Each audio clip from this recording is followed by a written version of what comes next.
کل قیامت کے دن ایک عورت 4 مردوں کو جہنم میں لے جائے گی۔ عرض کیا گیا وہ کیسے؟ فرمایا ایک عورت کو حکم ہوگا جہنم کا تو وہ عرض کرے گی مالک میرے باپ کو بلایا جائے۔ باپ کو بلایا جائے گا، یا اللہ یہ میرا باپ ہے، میں اس کی بیٹی، میری تربیت کا جوہر اس کے ہاتھ میں تھا، آج جن بدکاریوں اور گناہوں کے سبب جہنم میں جا رہی ہوں اس کا ذمہ دار یہ ہے۔ وہ باپ جس نے اپنی بیٹی کو سب کچھ دیا، اپنی اولاد کی تعلیم کے لیے اپنے پلاٹ بیچ دیے، جائیدادیں فروخت کر دی، نہیں دیا تو دین نہیں دیا، کل قیامت کے دن وہ اللہ کے حضور کیا جواب دے گا؟ ارشاد ہوگا اسے بھی پکڑو، اس کے باپ کو بھی پکڑو، جہنم میں لے جاؤ۔ عرض کرے گی نہیں مالک میرے بھائی کو بلایا جائے۔ بھائی کو بلایا جائے گا، مالک یہ میرا بھائی ہے، میں اس کی غیرت تھی، میں جن راہوں پہ چل کر کے تیرے عتاب اور تیرے قہر و غضب کی حقدار بنی اس کا ذمہ دار یہ ہے، اگر یہ مجھے روکتا، اپنی آبرو کی حفاظت کرتا، اپنی ناموس کا پہرا دیتا تو میں ان راستوں کی مسافر کیسے بنتی؟ میری خرابی کا ذمہ دار یہ ہے۔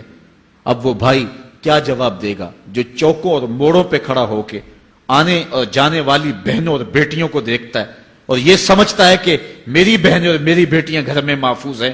وہ قیامت کے دن کیا جواب دے گا؟ ارشاد ہوگا اسے بھی پکڑو، اس کے باپ کو بھی پکڑو، بھائی کو بھی پکڑو، جہنم میں لے جاؤ۔ عرض کرے گی نہیں مالک میرے شوہر کو بھی بلایا جائے۔ بلایا جائے گا، مالک یہ میرا شوہر ہے اور میں اس کی بیوی، میری تربیت کا جوہر ماں باپ کے بعد اس کے ہاتھ میں تھا اور اس کے پاس طلاق کی دھمکی ایسی چیز تھی، مجھے جو چاہتا منواتا اور جس انداز میں ڈھالنا چاہتا مجھے ڈھال لیتا، لیکن اس نے مجھے کبھی راہ حق کی طرف نہیں بلایا تھا۔ وہ شوہر کیا جواب دے گا جو خود اپنے دوستوں کو چائے پہ بلا کے اور اپنی بیوی کو سامنے برہنہ منہ بٹھا کے بعد میں اس کے حسن کی داد مانگتا ہو، بتاؤ بھابی کیسی ہے؟ تو وہ کیا جواب دے گا قیامت کے دن؟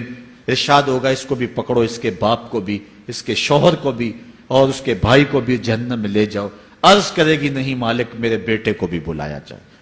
بیٹے کو بلایا جائے گا، مالک یہ میرا بیٹا ہے، میں اس کی ماں ہوں، میرے سینے میں اس کے لیے تڑپتی ہوئی ممتا تو نے رکھی تھی، یہ روٹھ جاتا تو زندگی اجاڑ ہو جاتی، جو بھی چاہتا ضد کر کے منوا لیتا، مجھے کسی کے گھر کے برتن بھی مانجنے پڑے تو میں نے اس سے بھی گریز نہیں کیا، اس کی ہر فرمائش کو پورا کیا، اپنا زیور بیچ کے اس کی تعلیم مکمل کروائی۔